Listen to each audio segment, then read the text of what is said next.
Hi, my name's Kieran and I'm part of the technical product management team here at Oxford Nanopore Technologies. We've recently introduced a brand new product into our lineup, the PromethION 2 Solo. In this tutorial, I'll go over how to install it for the first time on both the workstation and a gridiron. First, we need to make sure our gridiron is compatible. You can do this either by looking at the sticker on the rear of the gridiron and checking that the serial number is greater than GXB02. Alternatively, we can go into the GUI. On your gridiron, search for terminal. A window should pop up, and the green text entered here should have the serial number. Here we can see the specific gridiron serial number is GXB02344, so this is compatible. But now I'll try and set up for a workstation.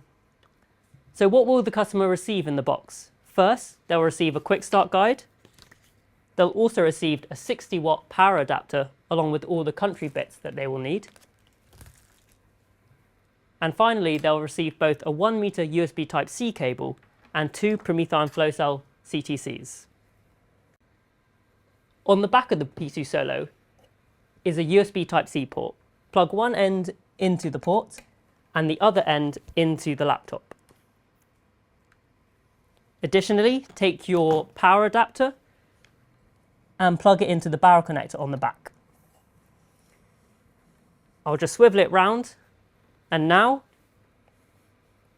press the toggle button on the back. You should now see a green LED on the front-facing grille or the rear of the device. This is to let you know that the power is flowing in the device. Moving over to the GUI, double-click on the Minnow icon. Please ensure you've downloaded the P2 Solo compatible version of Minnow, which can be found on the software downloads page. You should see 2 positions, and you can see from the card here that it is in the initializing state. This will take approximately 40 seconds, and once the firmware is loaded, the device is ready for use. You'll be notified by this through the white LEDs, as you can see here. Moving back to the GUI, we can now see that the positions are ready. Great, so now let's perform a hardware check. Open up the lid of the P2 Solo with the handles on either side and plug in both PromethION CTCs. To do this, place them parallel to the positions and slide them in as you can see here. And close the lid. You can now see the blue LEDs are all solid, indicating that the P2 Solo has recognized the flow cells. Going back to Minnow, you can now see the positions are active, but first we need to perform our hardware check. You can actually see here I've already performed it, but you will not see these green squares. So press the Start button, click on the hardware check panel, select both positions, and press Start. Navigating back to the sequencing overview panel, you can see both positions are currently doing the hardware check. To know that this is active, you'll see the LEDs on the P2 Solo either solid green or going through a scrolling green pattern. This will last approximately 1 to 2 minutes.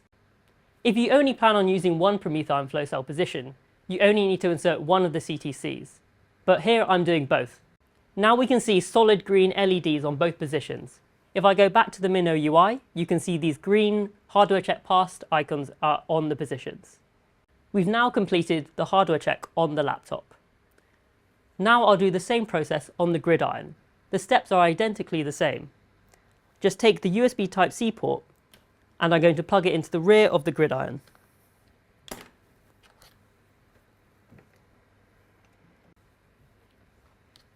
Going to the gridiron UI, I'm closing down the terminal and opening up Minnow.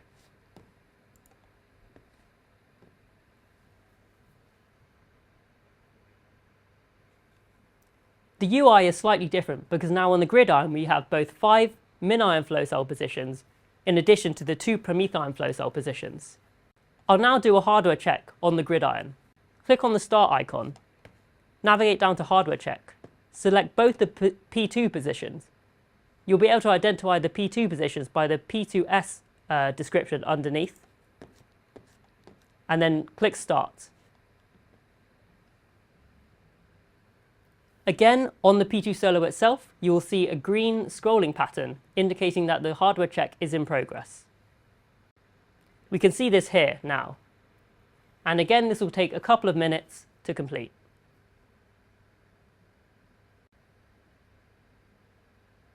Great, we can now see a solid green pattern on both positions.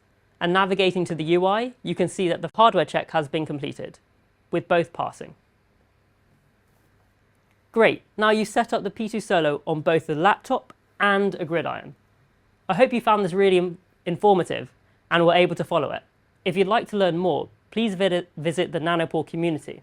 Thank you for watching.